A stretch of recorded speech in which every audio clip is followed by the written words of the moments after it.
Welcome back to What You Will Learn. My name is Adam Ashton. Good evening. G'day. My name is Adam Jones. Today we are reviewing Predictably Irrational by Dan Ariely. Mate, Dan the man. This is a sick book. Pounded through it pretty quick, but there's a whole lot of stuff in here. It's a bit of a stuff from like Thinking Fast and Slow, maybe a bit of stuff from Influence, a few things like that, a few of our cognitive biases. Basically saying that we do things that are irrational, but in predictable ways, I guess, in that we all do weird shit, but we all do the same weird shit consistently. So he's a behavioural economist, I think, at Duke University. That sounds right. Sounds about right. So, We'll run with that. So essentially, as you said, man, it's how we pretty much stuff ourselves up by being irrational. And then I guess he also mentioned some things you can do about it as well to get over your own irrationality. Yeah, nice. And by way of, in the introduction, he talks about how he sort of came across this field of study and that he was in Israel and he didn't really explain how, but he got blown up by some bomb, magnesium flare thing, and had like burns to 70% of his body. And he was in some serious pain for a long time, like in a hospital for years. And every day he had to get bandaged. He had to get like stuff put on him, bandages off, bandages put back on. Basically, he said that the nurses did a quick rip, like ripped the band-aid off, did it real quick, and it was painful, really super painful. And he found that actually if you did it really slow, it would be less overall pain. But the thing was, none of the nurses wanted to do that because they were causing pain for a longer period of time. And so he realised that it was irrational. They'd rather cause more pain, but they didn't have to sort of be there pulling stuff off their skin for a long period of time. Yeah. So yeah, that's a perfect example of, I guess, the nurse where their goal is to probably prevent Dan's pain, but just because they're irrational, they're doing quite the opposite with their jobs. So if they had read this book, they might not have. Might not and basically, he's saying that it's like they're not like purposely causing more pain.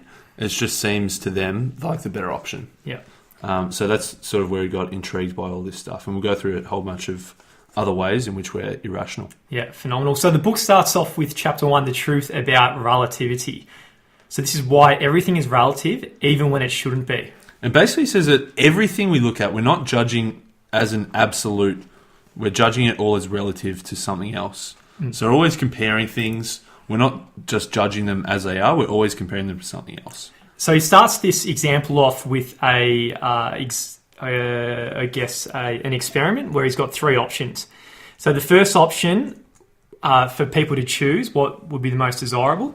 And option 1 was the Economists subscription online for $59. Yep. Yeah, so basically you could subscribe online for $59. You could subscribe in print for $125. Or you could subscribe in print and online also for $125. Yeah. And then naturally what a lot of people do is just like tend toward option 3 because it just looks like they're getting the web subscription for free. But what Dan was thinking, did they put in option 2 just so you could go to option 3? Because basically no one's going to get option 2 where it's just the print because it's the same cost as getting both. But basically he was saying that we can't judge things that we can't compare. So we can't sort of compare our online subscription for $59 with the print subscription for $125 because they're both completely different things. But when we compare that we can get both for the same price, it becomes easy to compare them both. And relatively, it sounds like the best option. Yeah. So yeah, you choose the option 3, wouldn't you? Yeah. It's also used a lot in sales. So when there's 3 prices, they use the middle one, which is chosen the most. So, they also have this one which is the extremely high price, which people aren't going to go for, but you might be able to use that as a decoy. But and then people tend to go to the middle one. Yeah, exactly. And no one wants to be a cheapo and pick the bottom one, and no one wants to go with the most expensive one. So, yeah. Mate, it also works for picking up as well. And mate, so he said that we like to be able to compare things. So a weird thing that he said that if you compare A and B, so there's 2 attributes. A is good at attribute 1, but not so good at attribute 2, and B is good at attribute 2, but not so good at attribute 1. We can't really compare the 2 objectively.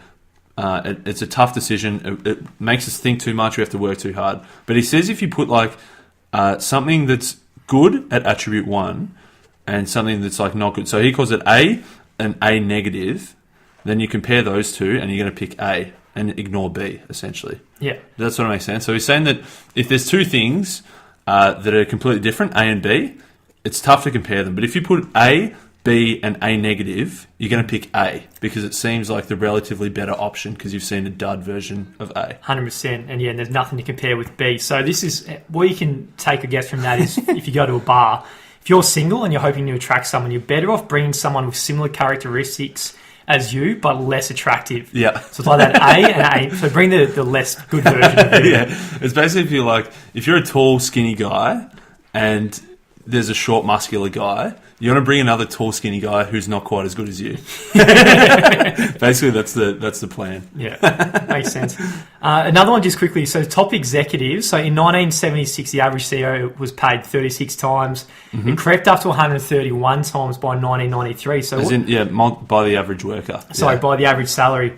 So what they thought was, at this stage, this is getting out of hand. Yeah. We need to disclose what every CEO is getting paid. And rather than every CEO being paid less, what happened was the CEO's salaries actually skyrocketed. Yeah. Yeah, before they were comparing to the average worker, but now when they could compare to each other, and they thought, the CEO of this company is getting this much, so I need to get more than him. Yeah, so it's all relative. So they ended up getting paid 369 times the average worker. Which is massive. So there's this dude, H.L. Mencken, who says that a man's satisfaction with salary depends on whether he makes more than his wife, sister's husband. This is a comparison that is salient and readily available. Yeah, basically because that's the person who's, I guess, most similar to you, but you can see straight away what they're on, or you'll hear about it all the time. Mate, the next one was the fallacy of supply and demand. And he talks about here anchoring. And these anchors that we have that we're, again, comparing everything to these anchors. And sometimes that doesn't even make sense. So he talks a lot about arbitrary coherence. So basically, people were given a random number, and that impacted how they then judged everything else, essentially. Yeah, so this happens a lot in economics. So everyone just thinks, or I guess traditional economists think it's just purely, I guess, supply and demand that affects the price of a certain thing. But this idea of arbitrary coherence suggests that the initial price also has a huge thing to play, because it has... Once we have this price at the start established in our minds, then that's what is anchored there pretty much forever. Yeah, exactly. It's like, say, if at the moment, say if petrol at the moment is like $1.30 per litre, but we used to think, petrol used to be $1 per litre, it's so expensive now. But then, so that's our anchor that we're comparing everything to that $1 per litre back in the day. Yep. And we do that because it's easier to make decisions in the future based on our initial decision. It takes less cognitive load, I guess. Yeah. And this is one of the things Starbucks did when they first started out as a cafe. They tried to make everything so different to the ordinary cafe that they can establish a new anchor. So they didn't go against competing against all these other cafes with all the same kind of stuff. They went completely new and then charged their new prices as well accordingly. Yeah, exactly. Because if you think, I can get a coffee down the road for $3 or I can get it at Starbucks for 10, it's just ridiculous comparing those two. So they've gone completely out of the ordinary and made a whole new category that you can't compare it with the regular old cafe. Yeah, 100%. So he says there's some lessons from these experiments. Like, were our original decisions wise and smart in the first place, like to be where we are today, or were they partially random first imprints that have run wild? Yeah, well, because they could be anything. And he talks about here how they got people to estimate like the price of some random stuff, like the price for a keyboard, the price for a bottle of wine, the price for a book, and all these things. And they had people that they told them to think about their last two digits of, say, their credit card number.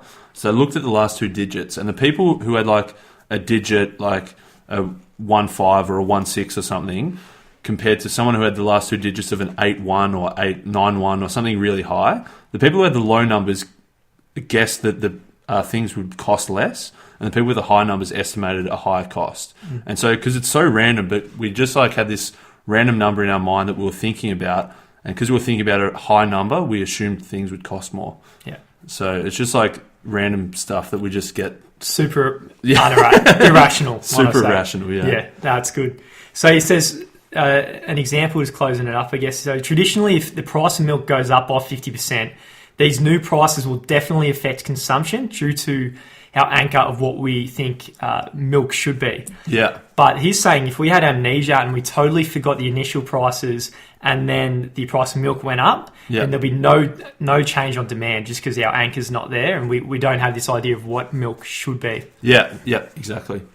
It's bizarre, but it's true. Yeah. Chapter 3 was the cost of zero and the lure of free and how something that's free is super attractive. We get like swept up in this craze of free stuff. Yeah. So zero is not a price, it turns out, but it's an emotional hot button and a source of irrational excitement. You do get a bit excited, I think, when you... Oh, definitely. Yeah. And basically, so one of the things they did was like, they had two different types of chocolates. They had Lindt chocolate and they had Hershey's chocolate.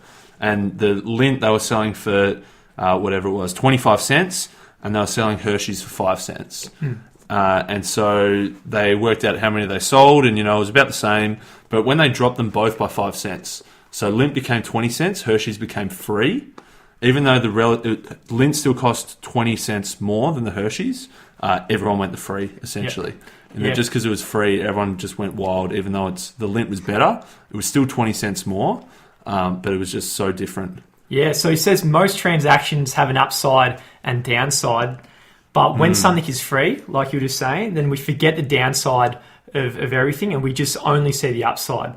Yeah, that's spot on. So humans are intrinsically afraid of loss, and the allure of free is tied to this fear of loss. So that once that downside's removed, we all this fear of loss is removed as well. Because basically we can't, we might make the wrong decision, but if it's free, it doesn't matter if we've made the wrong decision then. So there's essentially no loss there. Yeah. So we might get fucking screwed sometimes. So say we might choose a mortgage with no closing costs, but at the same time has interest rates and fees that are off the wall. Yeah. Yeah, and he talks in here about, I think it was Woody Allen quote, saying that, actually this comes later. I'll say that one for later. Yeah. But yeah, it's ridiculous how that something, if it becomes free, just attracts our attention so much.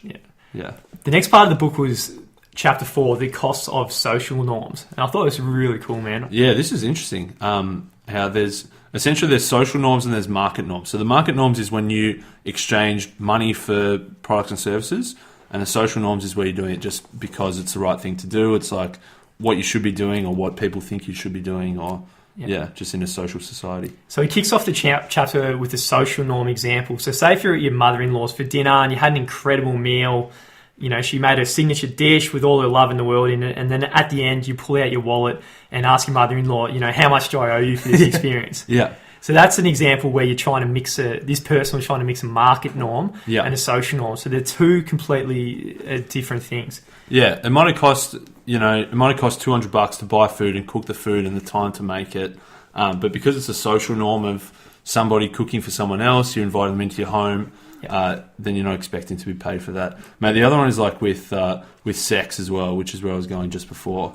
In that, like, if a man wants to, have some sex with a woman, and he takes her out for dinner and goes to a movie and stuff, so it might cost, $100 for dinner and a movie. The sex is the social norm, but you wouldn't say, I've spent $100 on you tonight, so you owe me. You owe me some. So that's right. So social norms, instant paybacks are not required, and you can never mix them up because he says at some stage once you mix them up, then it's really hard to go back. Essentially, there's things that you do as a social norm that you always do, whether it's having people around for dinner.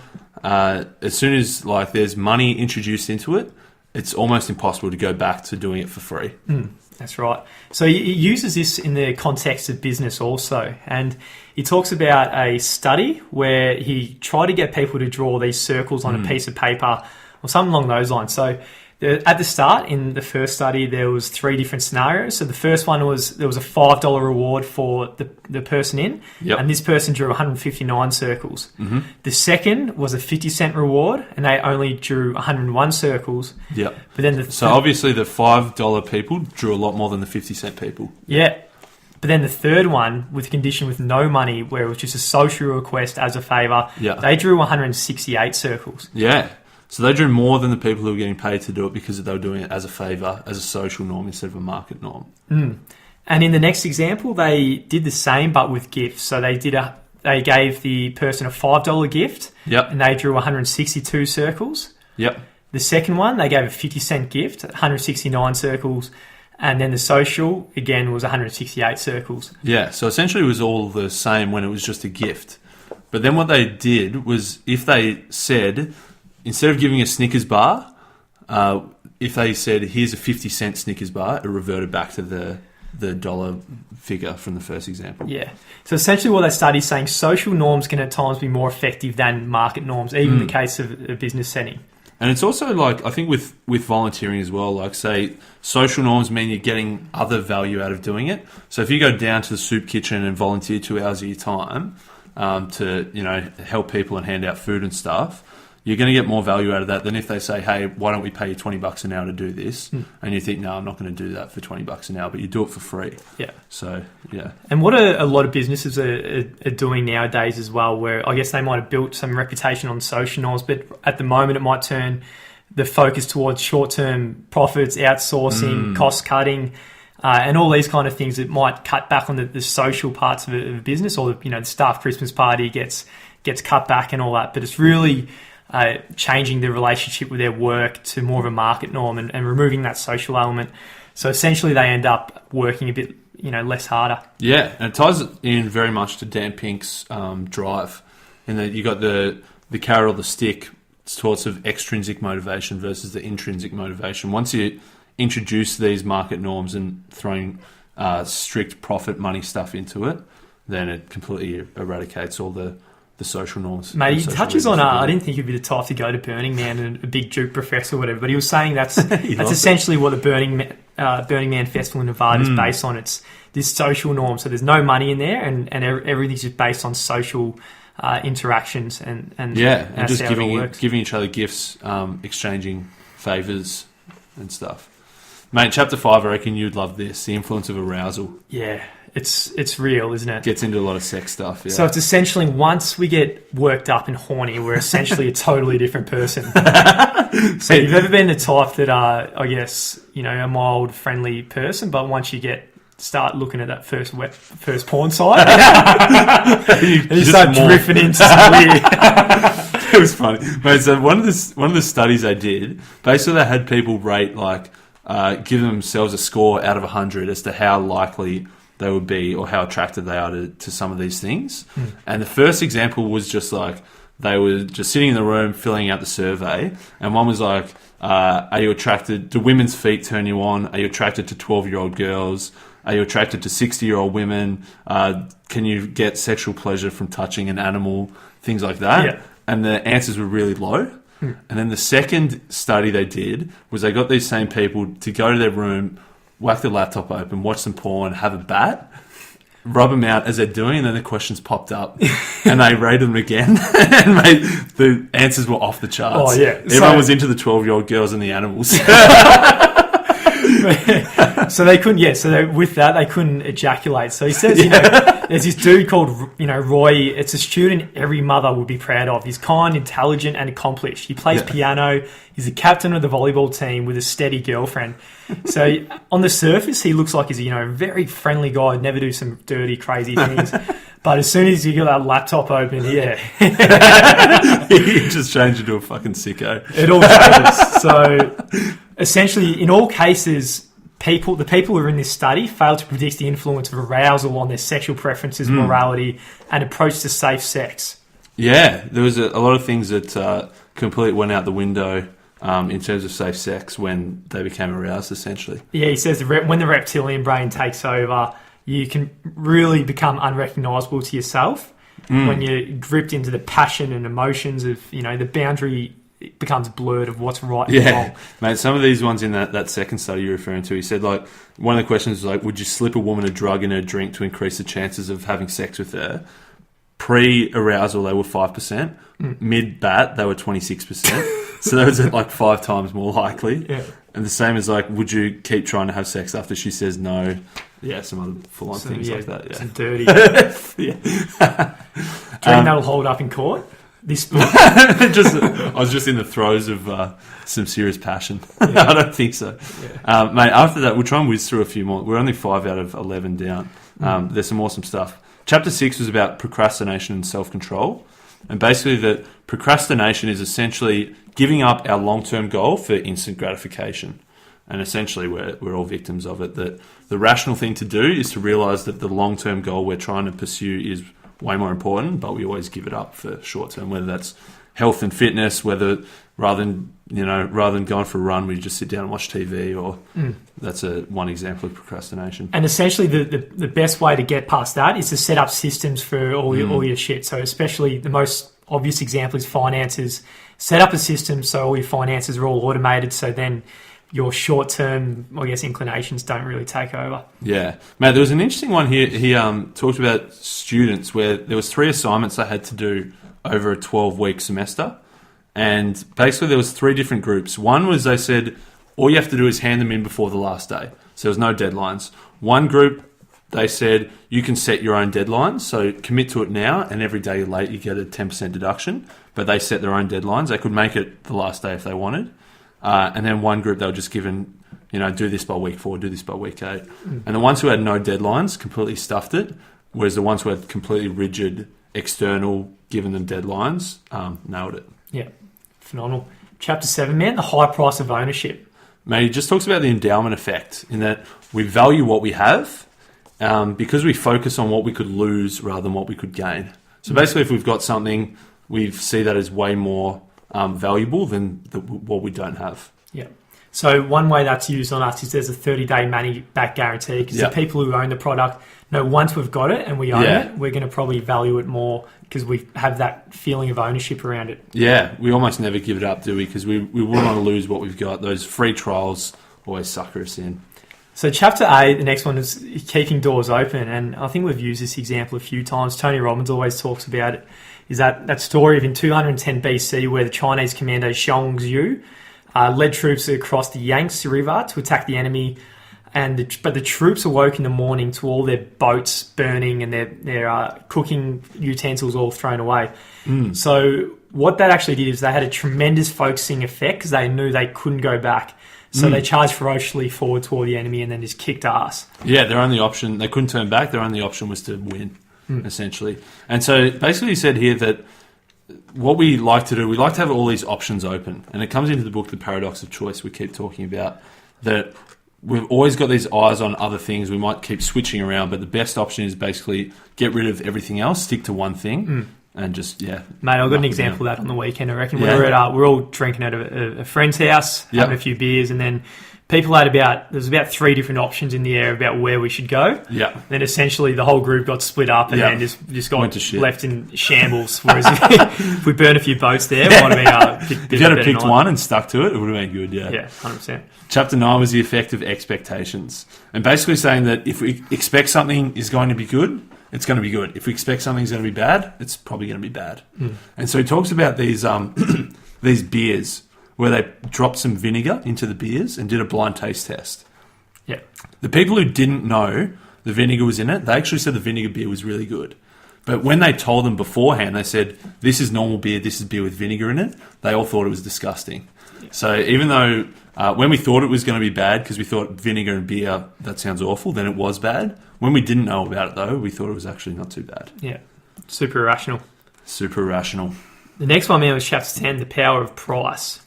And similar in that we might think something that costs more is inherently better. And we think that price infers quality, that if we buy a Panadol or an aspirin for $5, it's going to be more effective than a $1 home brand style. Yeah, I thought this one fitted a bit better into the previous chapter, his examples in here, because he does go on a lot about placebo, how our expectation of what this medication is going to do pretty much has the whole effect.